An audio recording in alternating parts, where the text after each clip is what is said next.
back, dear students, for today's session.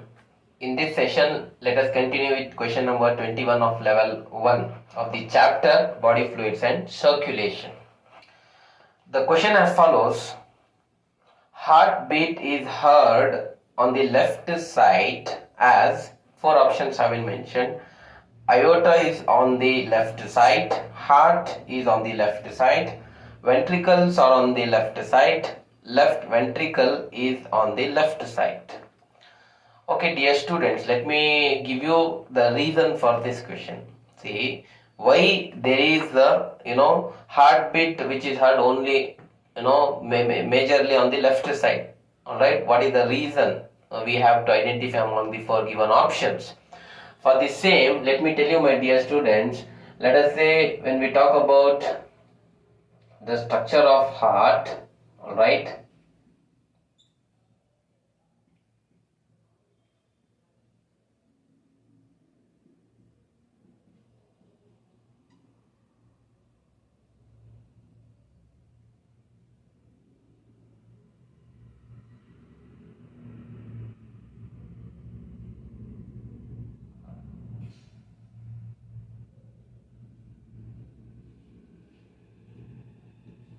see, this is very important to understand now.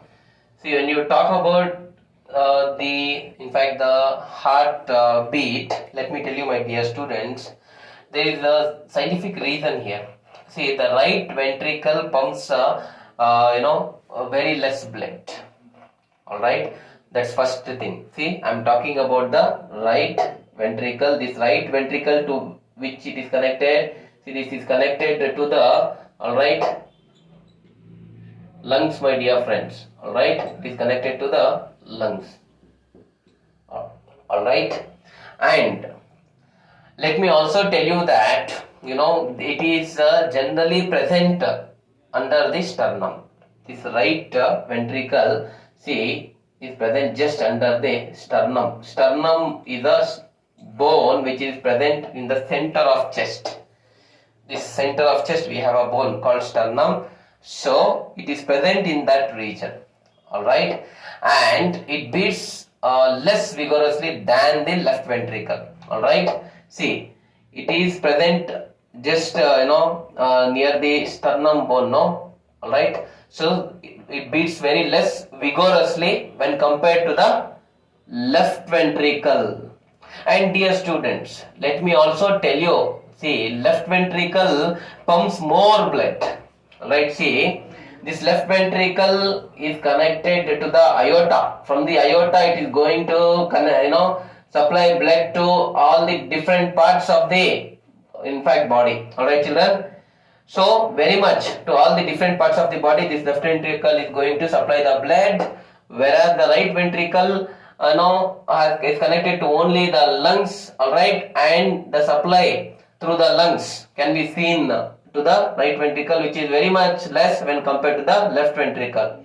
And left ventricle, alright, my dear friends, is slightly tilted towards the left side, alright, of the body. That's why, my dear students, let me tell you that the heartbeat is heard on the left side, especially with the help of the left ventricle. So among the given four options, you have to go for option 4, that is your right answer. That is, left ventricle is on the left side. Because of the same reason, you are going to hear the heartbeat, alright, on the left side. So go for option 4.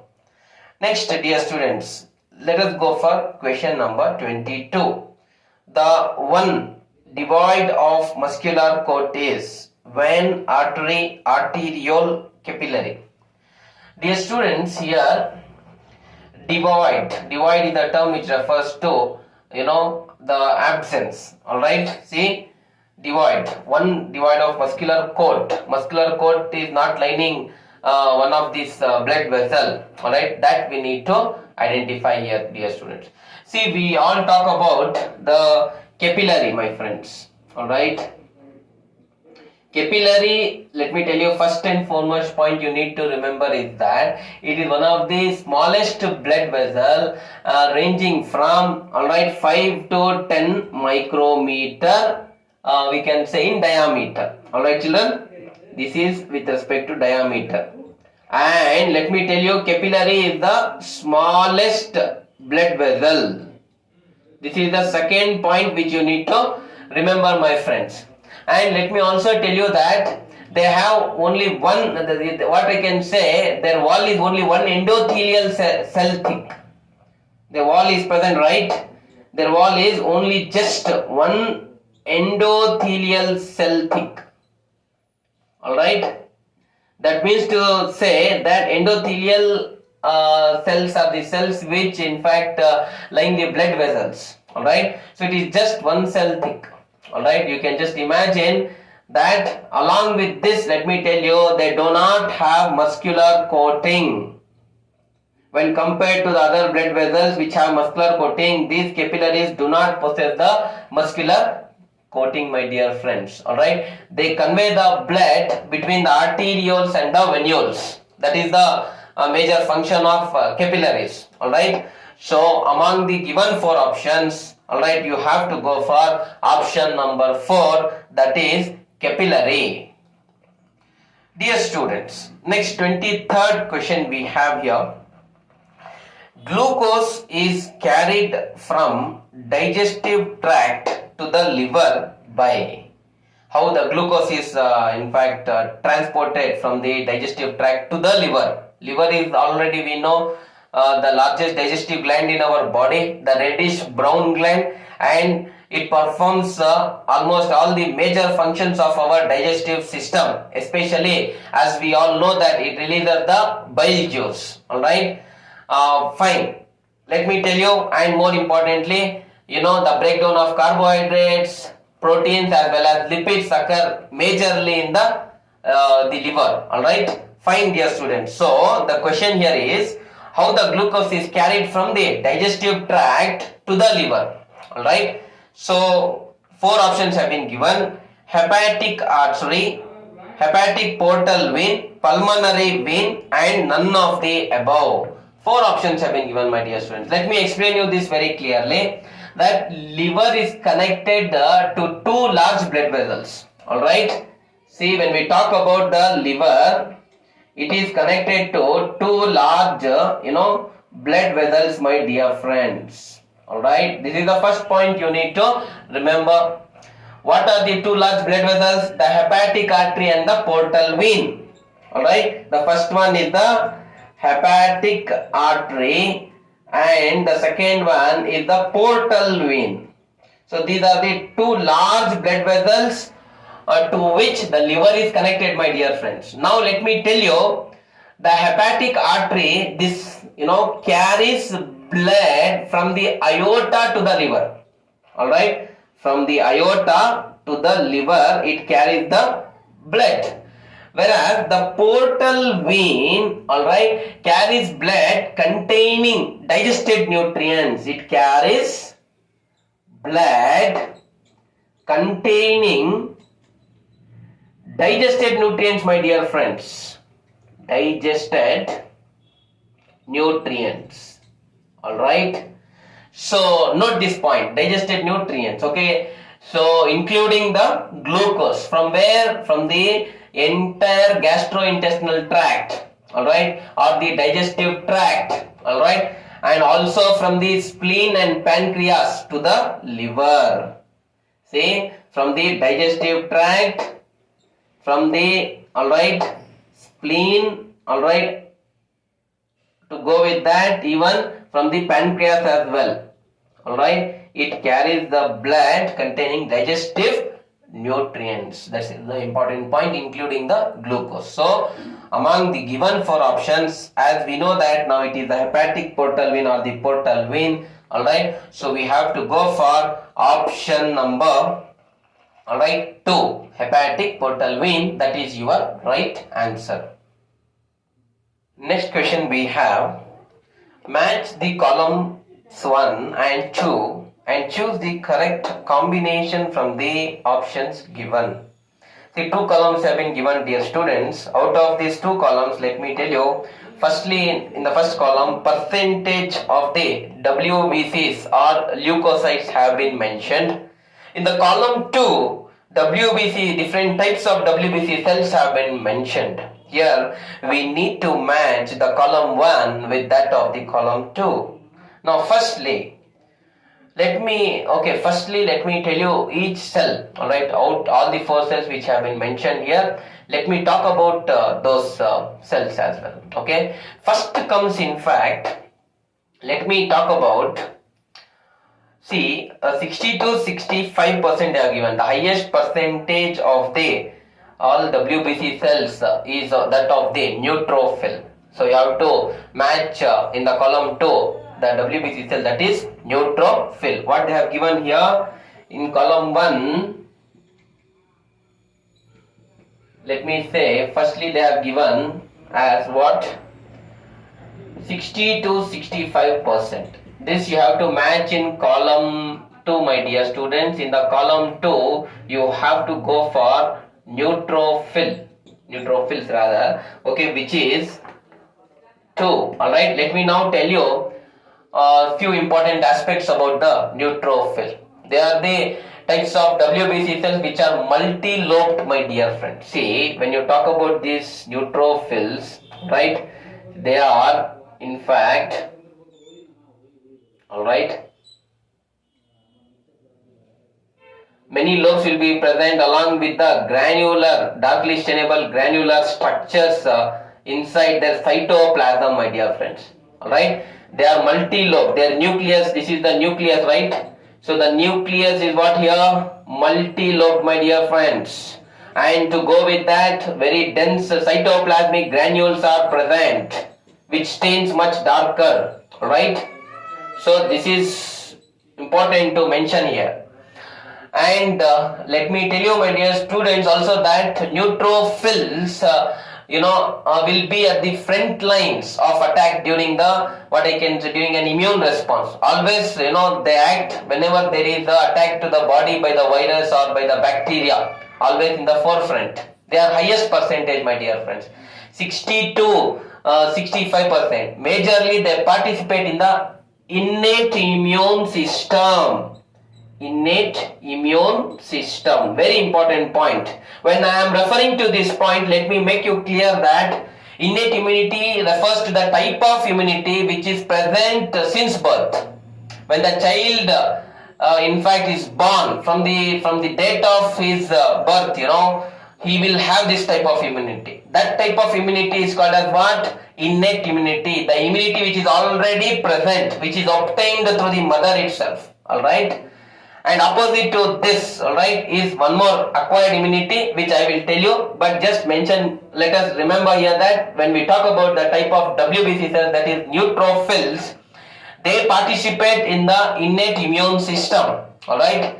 And further, my dear students, let us move to the second. In column 1B, they have mentioned 6 to 8%. This 6 to 8% of contribution is by monocytes, alright. So you have to match in the column 2, 4th option, that is monocytes. Let me give you a few important aspects about monocytes. Alright, they are amoeboid in appearance generally. Alright, when you talk about them, they are amoeboid in appearance. Alright, and they are non-granulated, or they are agranulocytes. How we found here the granulocytes with respect to the neutrophils? We do not find any of the cytoplasmic granules with respect to the monocyte, my dear friends. Alright, note that. That's why we use the term agranulocytes. Alright, or we can also say them to as what? Non-granulated. Okay. So further, let me also tell you that they have a very big nucleus indeed. Okay, nucleus is very big. No doubt about it. Alright, so it is unilobular, only single lobed nucleus is present. As we found many lobes, it's not such here. Alright, only one lobe can be present. See, this also participates majorly in innate immune system itself, my dear friends. They are present in the, alright, from the birth itself. They are very much active. Alright. They participate in both inflammatory and non-inflammatory reactions. Both inflammatory and non-inflammatory reactions. They participate. Inflammation means redness with itching and swelling. No, when for example we have a sting bite, for example bee, our body tends to show redness, itching with swelling. That is what we call inflammation. That is an immune response. That is a response which is generated in the body by the action of our immune system. All right. So these monocytes, they are participating in inflammatory and non-inflammatory reactions, especially in the innate immune response. Alright, my dear friends. So remember this. So this is about the monocytes. Now let me also talk about the next. We have 2 to 3%. That is 2 to 3%. Let us see, out of these 4 options, we have to go for eosinophils. Next, we have eosinophils. So dear students, now let me put across the important aspects about eosinophils. See, these eosinophils, they have a bilobed nucleus. Only 2 lobes are present, alright, in the nucleus, which we need to consider. So this is the bilobed nucleus. To go with this, my dear friends, let me tell you that they are granulated. So many grain-like structures, cytoplasmic granules are present in their cytoplasm, which can be stained dark. Alright. So they are important in combating multicellular parasites. They fight against multicellular parasites. Parasite means here, the word parasite refers to the generally disease causing organism. The parasites generally can survive on the surface of the body or inside. If it survives on the body, taking the shelter in the host, infecting it, then they are called as ectoparasites. The parasites which survive outside, and the parasites which survive inside the body, causing infection, taking the shelter, utilizing the nutrients, then we call them to as what? Endoparasites, my dear friends. Alright. So that is very important to understand, that they act against the multicellular parasites, alright, and also certain infections in vertebrates. Alright.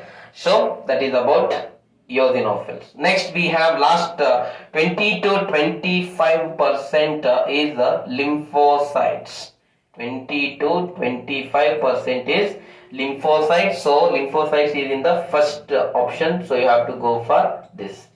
See, dear students, when we talk about the lymphocytes, alright, they are very important. Large nucleus they possess. Alright. Lymphocytes are also agranulated or non-granulated. Alright, they do not have the grains in their cytoplasm, my dear friends. See, when you talk about this, let me tell you that they are very big cells with a very big nucleus. Alright, so they are what we can say the lymphocytes. 20 to 25% is their contributions. We have 2 types of lymphocytes, my dear friends. One is B lymphocytes, and the second we have here is T lymphocytes. See, it's very important to understand what is the role of both of this. Please understand that B lymphocytes help us in providing humoral immunity, my dear friends. Humor refers to body fluids. Alright. So they are providing us with what? Humoral immunity. See, body fluids is also referred to as what? Humor. That's why humoral immunity. What they do in the body fluids, that is say plasma, antibodies are produced, my dear friends. Antibodies are the proteins. They are the protective agents. They are the important and integral part of our immune system, which help us in fighting against the infections. Alright, they are released by the WBC cells, especially in the plasma, especially the B lymphocytes. Alright, remember that. Then we have T lymphocytes, my friends. They show cell-mediated immunity. See, when we are talking about cell-mediated immunity, let me tell you here, majorly the cells will act against the invading microorganism. When any virus or bacteria or any other microbe attacks our body, any other pathogen attacks our body, alright, the T cells, how they act, they act by, in fact, not releasing the antibodies by phagocytosis generally. Alright, that means through engulfing the microbes. If any microbe comes, let us consider this is WBC cell. If any bacteria, for example, comes, alright, and attacks our body, what they do, these will engulf this bacteria, and through their hydrolytic enzymes which are present inside these cells, they will digest it. Alright, they will kill, and they will process and kill it.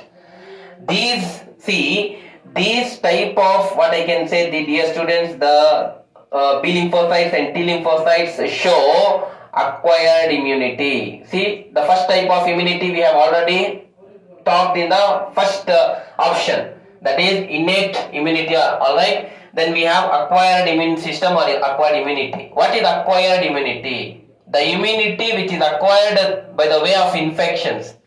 After we expose ourselves to infections, definitely, alright, those microorganisms which get into our body, after we get the disease, antibodies will be produced in our body. That is one type, or through vaccinations we can take, alright, or many other means, alright, there are acquired immunities, fine.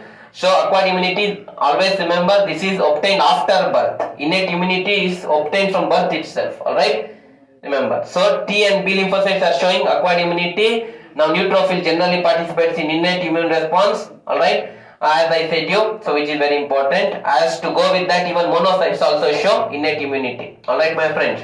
So xenophiles also participate generally in innate immunity as well.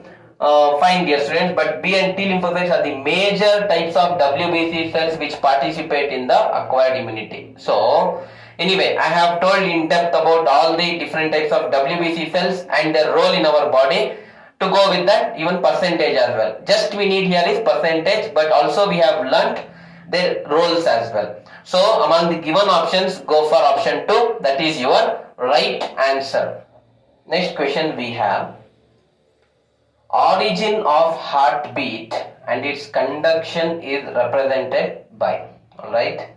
See, here we need to understand, my dear friends, from where the conduction of heartbeat starts and till where it reaches. Alright.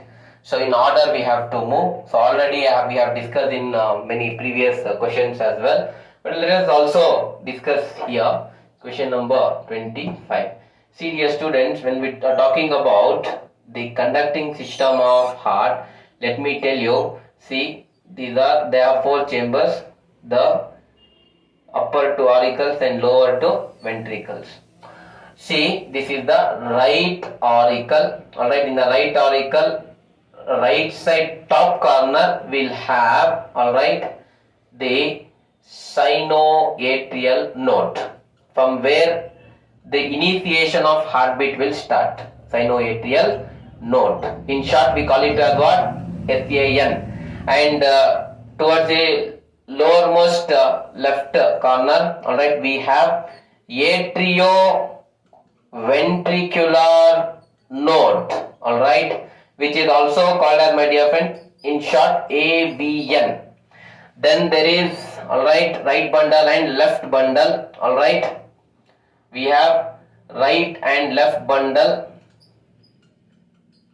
alright. Then to go with that, next further we have the Purkinje fibers which enter into the ventricles. These are Purkinje fibers. Alright my friends, see, firstly sinoatrial node or SAN we call, which is present on the top and right corner of the right auricle. Then, alright, this is also called as pacemaker. Why do we call this as pacemaker? Because initiation of heartbeat occurs from this region only. Alright, that's one point. Atrioventricular node, from the sinoatrial node, the, alright, conduction of heartbeat reaches the atrioventricular node, which is also present in the right auricle but towards the left hand bottom, alright, side. From there, right and left bundle we have, then we have Purkinje fibers. These right and left bundle and Purkinje fibers together are referred to as what, my friends? Bundle of His. Bundle of His, which we know, alright. So fine. So this is about the conducting system of heart, my friends. Conducting system of heart. Alright. So now we have to move in order from where conduction of heartbeat starts and where it finishes. First is sinoatrial node, alright. Secondly, atrioventricular node, then right and left bundle, then comes the Purkinje fibers. Now you can match, alright, in the given options. In the given options, first you have to go for sinoatrial node, which is given in option 4, you can just refer. Then followed by atrioventricular node, then bundle of it they have given, right and left bundle and Purkinje fibers together, fine, that is next, fine. Then it will be, alright, Purkinje fibers.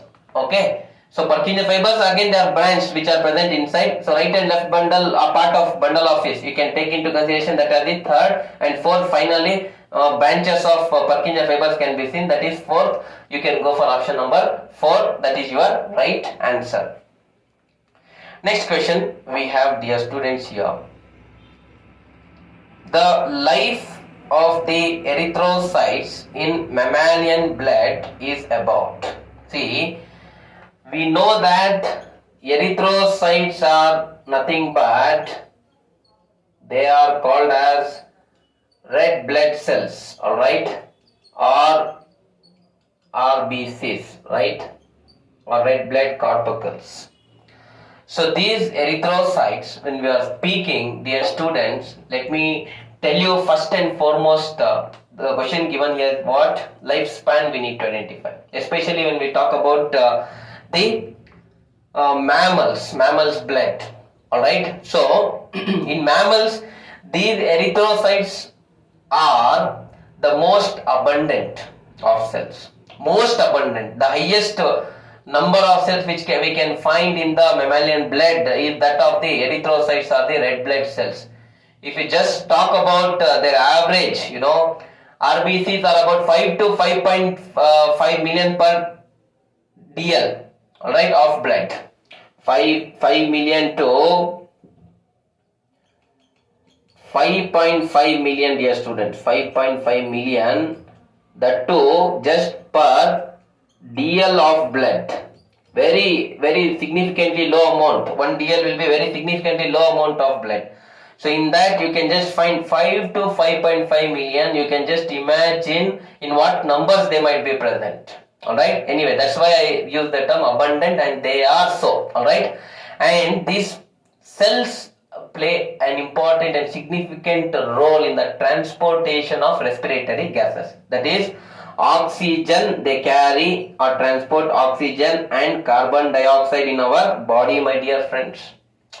Of course, other gases also they transport, but majorly the respiratory gases, that is oxygen and carbon dioxide.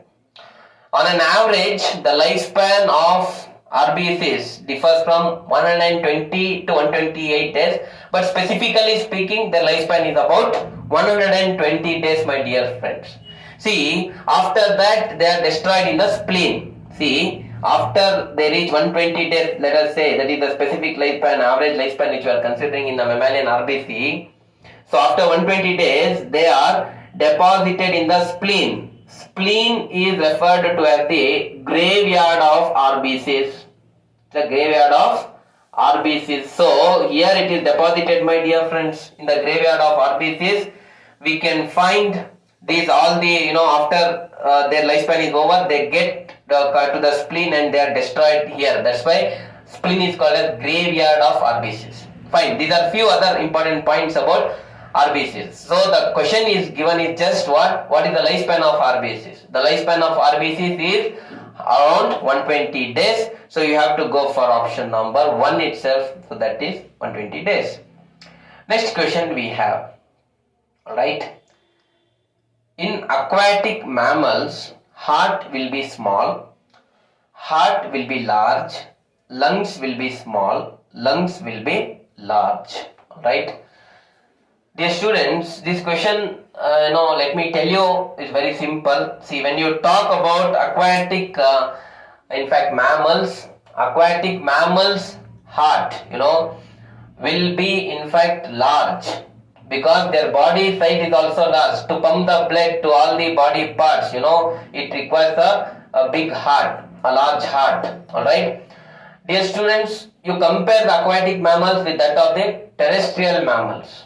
See, it's very crystal clear that the aquatic mammals are very much bigger when compared to the terrestrial mammals, and their heart is also bigger. Let us say, for example, blue whale, when we consider it, its heart is very big. Alright, because blue whale is the largest of mammal or animal which we can find on the earth, right? So it is obvious that their heart will also be very much big. So that is about it. Alright, the answer you have to go for is that the heart is much larger. Alright, so these are the important aspects for today. Alright, and let us continue from the next session from question number 28. Alright, so thank you very much.